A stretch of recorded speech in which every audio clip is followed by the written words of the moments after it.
Well, hello, everyone, and welcome back to this week's show.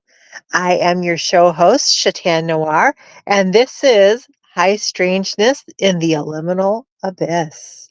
So, my curious ones, with it being the new year, what have your New Year's resolutions been?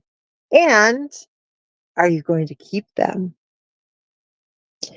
One of my New Year's resolutions is to explore more in this wonderful, exciting world of ours by doing more paranormal investigations. I don't really like to call them ghost hunts because if a location is haunted, you can probably have some type of experience or activity that you will encounter.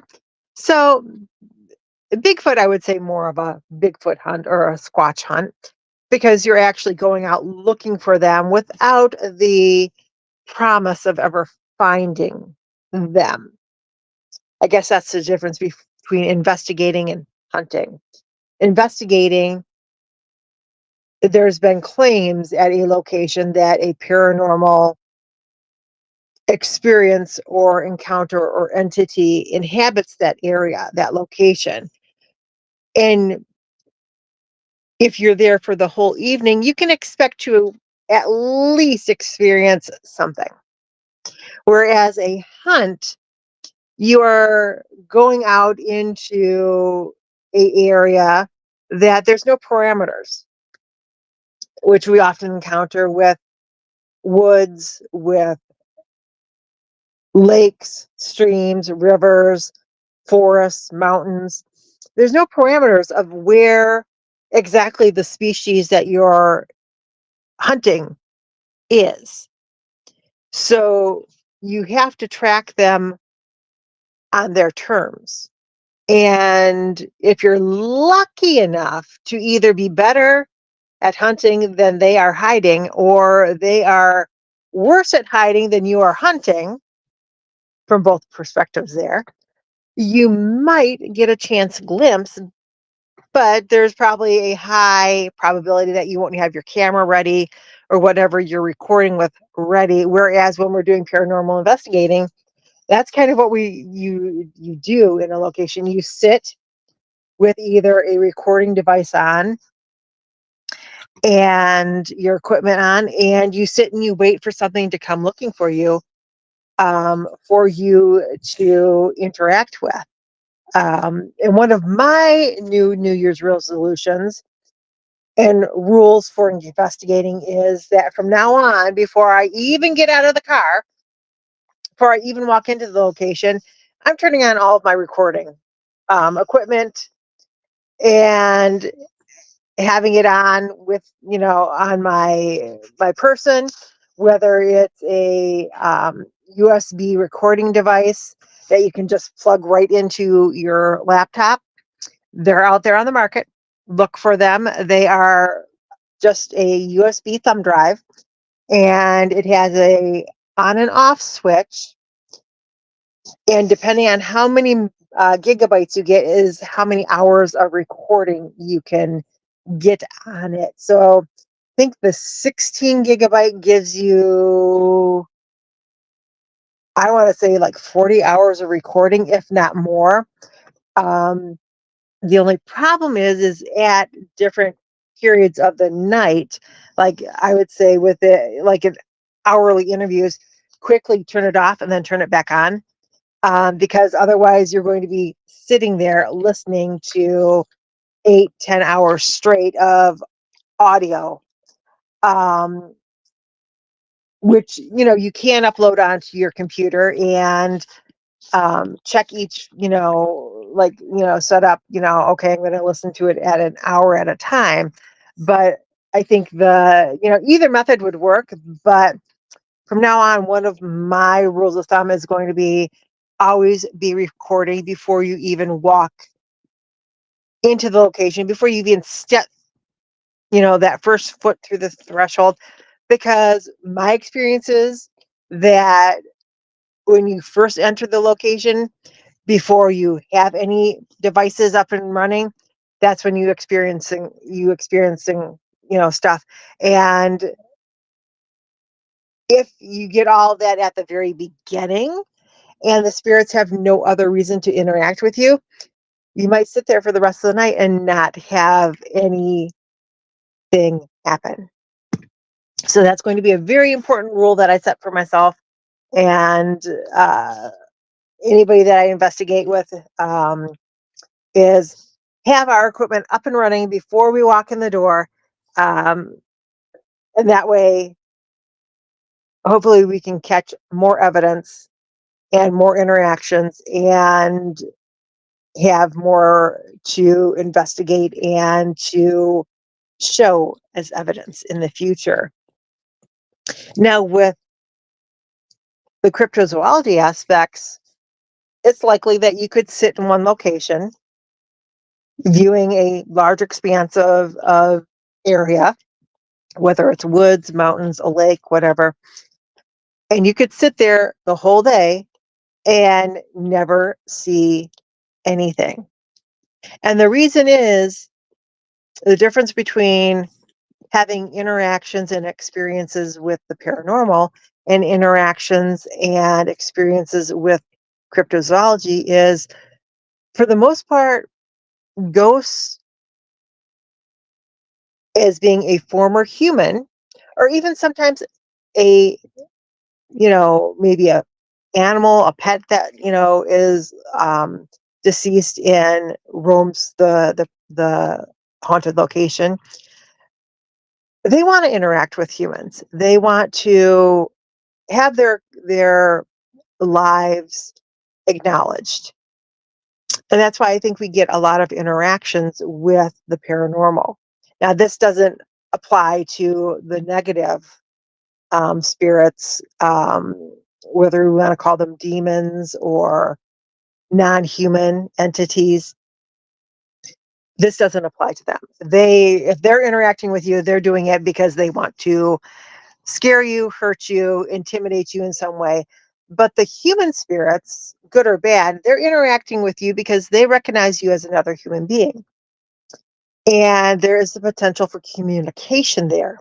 Whereas with cryptozoology, unless the animal that you are investigating is a predator, dogman, lake monsters of some kinds, wendigos, things like that, generally the cryptids that we're looking for are knowledgeable of humans, but that was just my mastiff knocking into my recording device. Um, Generally, those cryptids, they know of human beings, but they don't really want to interact with human beings.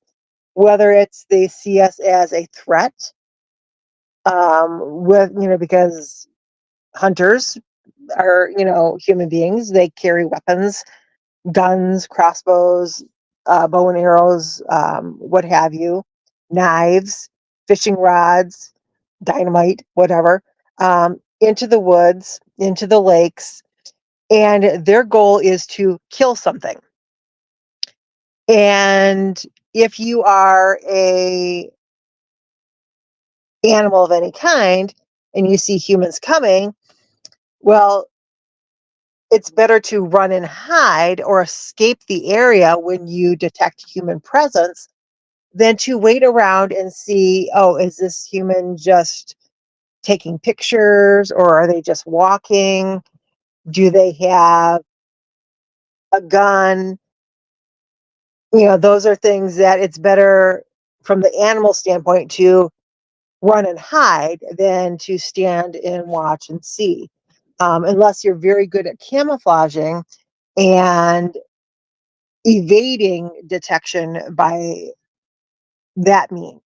So if you can hide in your natural surroundings from the human beings, then you might stick around and see what kind of behavior the human is showing.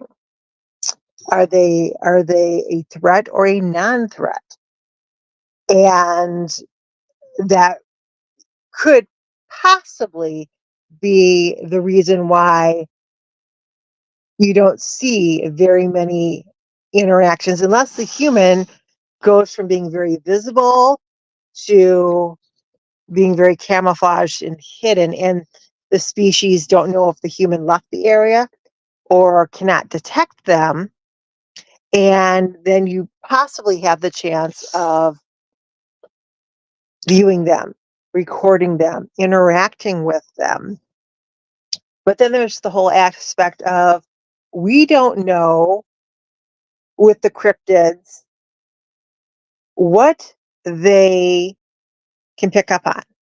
So there's been a recent report coming out that a lot of dogs are having negative experiences with these smart plugs for electrical outlets that people are putting in.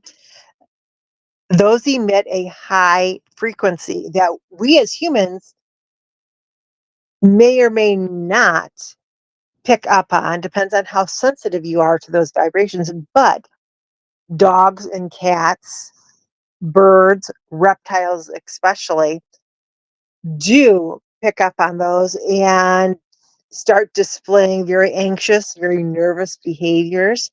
Um, get so agitated that they won't even eat because of this. And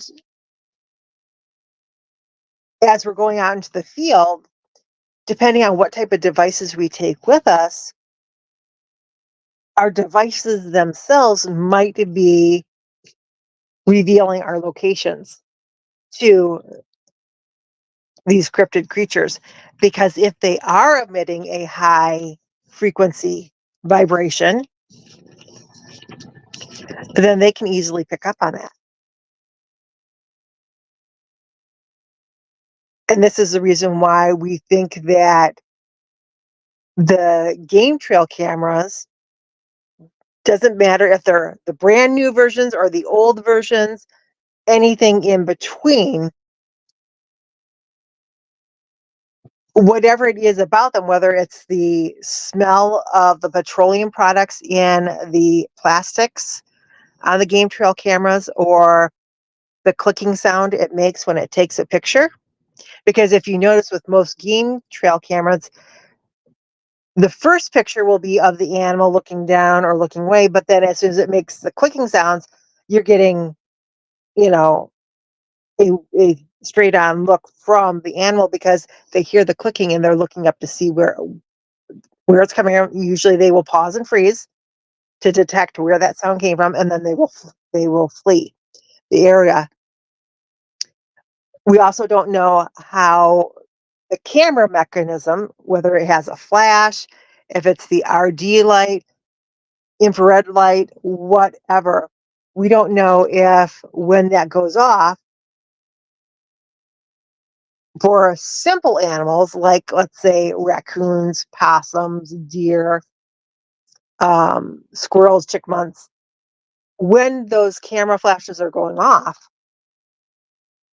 are the bigger predators, like your Bigfoots, your Dogman, what have you, are those flashes of that camera a beacon in the night for those species to be aware of and suddenly realize there's something over there that might be human or human related and might be something that is threatening for us.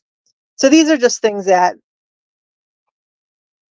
I take into account when I am doing a paranormal investigation or a cryptid investigation, field investigation, of how to either maximize my input in the situation or minimize my input in the situations.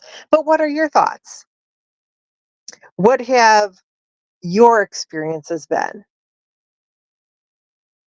And until next week, write out those New Year's resolutions and we'll see how it goes. But go out there and explore this world and stay curious out there. And until next week, bye.